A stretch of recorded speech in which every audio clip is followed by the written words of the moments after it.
So today we're going to talk about water pollution, and as you can see, this is probably a great example of water pollution, which is the contamination of any water or anything that the water affects, such as the surrounding ecosystem, by chemicals such as fertilizers and things such as Roundup.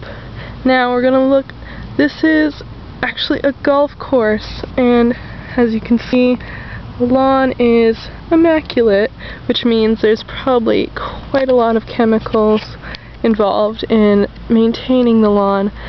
And over there, let me zoom in, there's some sprinklers going. Now it's about 2:30 in the afternoon, so the hottest part of the day. Most of this water is going to be evaporated as soon as it hits the ground. It's not really going to be absorbed into the ground at all, or even reach the aquifer, so it's kind of defeating the purpose. If they are using reuse water, that's probably going to add things such as nitrates and phosphorus into the water that there's probably already too much of. As you can see, there is little to no life in the water besides maybe that tree.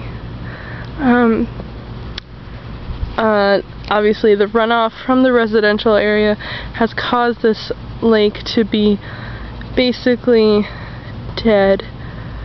You can see there's a little bit of moss, maybe some eutrophication. Now, this is mainly due to all the houses around here. This lake would probably be fine if there was not as many people surrounding it and filling it with runoff, such as chemicals, stuff like that. Non-point source pollution is the biggest cause of water pollution, which is directly related to residential areas and things such as using your sprinklers, washing your car. All of these can cause the water to collect and build up chemicals, which can all increase water pollution. Now, how this impacts the community, well, obviously you can see there's really not a lot of wildlife anymore. Probably most of the reptiles, amphibians, any fish in the water are going to have been killed off from all of the chemicals. This can impact the aquifer, definitely, as the different chemicals seep down into the aquifer.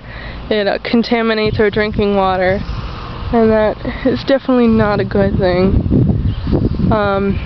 Obviously, pretty much everyone here contributes to this. Anyone living in a residential area, anyone who washes their car, you know, anyone who uses the sprinklers, everyone contributes to water pollution, and only through conservation and really being smart about these types of things can we try to eliminate some of the types of water pollution. Now, things such as running your sprinklers during the night is definitely a better option. Not using heavy chemicals such as Roundup, or and you know, trying to control the amount of water that is going into the street and just going down the drain into the aquifer.